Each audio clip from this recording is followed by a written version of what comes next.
Guess what, folks? President Reagan did it 240 times. Bill Clinton, 139. George W. Bush, 171. Barack Obama, 39 so far. What are we talking about? We're talking about recess appointments, and if you don't know what that means, for the next few minutes, we'll explain it. Hello, everyone, and welcome to Comcast Newsmakers on the Vote. I'm Robert Trainum, and I'm joined by Phil Kerpen, Vice President for Policy at Americans for Prosperity. Phil, welcome to the program. Great to be with you, Robert. So here's the question. Why do presidents do this? I mean, we hear about this in the news that when Congress is in recess, when they go away for the August break or for the holidays or so forth, the president has said, you know what, Congress is not answering my plea to fill this judicial appointment or this vacancy in my administration. This has to be filled. I'm going to recess this appointment. Why do presidents do that? And why constitutionally do they have the right to do that? Well, the United States Constitution requires the advice and consent of the Senate for most presidential appointments. That's the process that's laid out. In practice, that means you've got a vote of the Senate to confirm someone before they go into a presidential appointed position. There's an exception to that in the U.S. Constitution. The Recess Appointments Clause provides that in the case that the Senate's not available, they're on recess, they're gone for an extended period of time, in order to not have important offices that sit vacant, the founders of the Constitution gave the president this power to fill them temporarily with recess appointments that are not subject to the advice and consent of the Senate. But that's slightly different when you said it's unavailable as opposed to the president perhaps maybe using this to his advantage and saying, you know what, Congress, you're not doing what I asked you to do, so I'm going to do this behind your back. Yeah, that's exactly right. And, this is, you ran through the numbers of how frequently we've seen this done.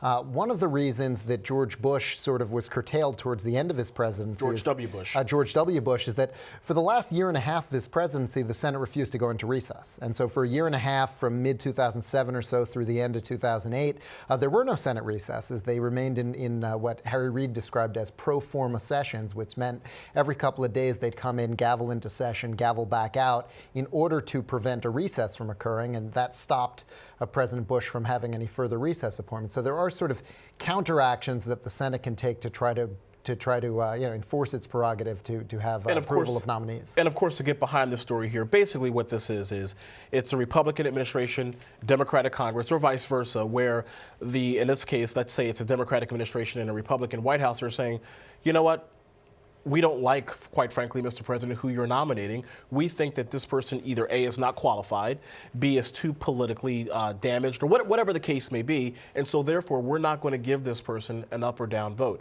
The president then says, well, wait a minute, this is my choice, this is my pick, this is someone that I think is qualified for my administration. I'm just going to wait until you go into recess, and I'm going to appoint you.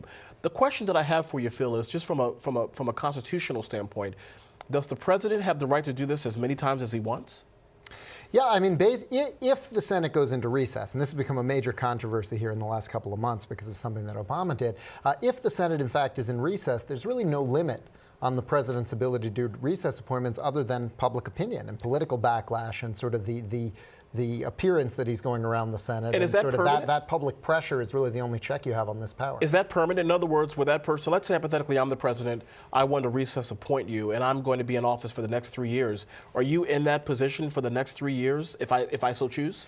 You're in that position until the end of the next session of Congress. Okay. And so, they come back, you stay in session. At the end of that next session of Congress, that's when you would be out. Now, there are certain rules for some positions. You have to serve unpaid for a period of that time if you want to stay in that position. So Congress has done some things to try to limit that duration by saying that if you serve, it's unpaid. But ultimately, you can stay in a recess appointment for the current Congress plus the next session. So these folks that Obama put in these highly controversial sort of quasi-recess appointments, because there actually wasn't a recess in my view, if those are upheld in court, they'll last until the end of next year, even if Obama is defeated in this election. So, it sounds like to me, first of all, the viewers at home are probably saying, yet again, Republicans and Democrats are like cats and dogs. They just simply cannot get along. Why can't they get along? One could make the argument that, look, this is the president's administration. He has won the office fair and square.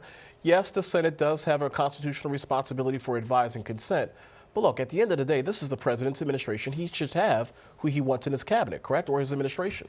Well, I mean, I think that it's pretty important that we have checks and balances in our system of government, and that's why we've got the Senate advice and consent function for important nominees of the president. So you're a big fan of it? Well, I think it's important. You know, I think that we ought to have reform. I would support a constitutional amendment that gets rid of recess appointments but guarantees up or down votes. And I think that way we could cut through a lot of this gamesmanship that we see on both sides with these situations. But the amazing thing to me is what President Obama's done that's so different from what President Bush did. You remember I said that the Senate never went in recess for a year and a half to block Bush recess appointments. Well, since the 2010 election, the Senate's refused to go into recess because the House has not given their consent. House consent is required under the Constitution for a recess of more than 3 days. So House Republicans, taking a page out of the playbook of Harry Reid, said, we're going to block any recess because we don't want Obama to be able to do recess appointments.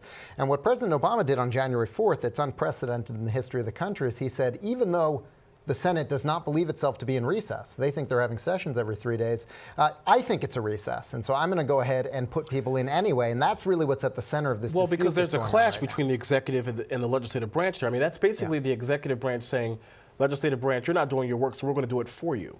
Well, it's a little different than that. It's saying, we think that you're legally not in session, even though you think you are. And that's pretty frightening, because if you establish that the president's in charge of deciding when the Senate's in session, he might decide to make recess appointments over a weekend or over a lunch break. And so I think there's got to be some standard there. And to me, the only one that makes sense is when they believe they're in recess, is when it's a recess. So who mitigates that? That's not the Supreme Court. I mean, every branch of government is obviously separate and distinct. Well, I think that we will see the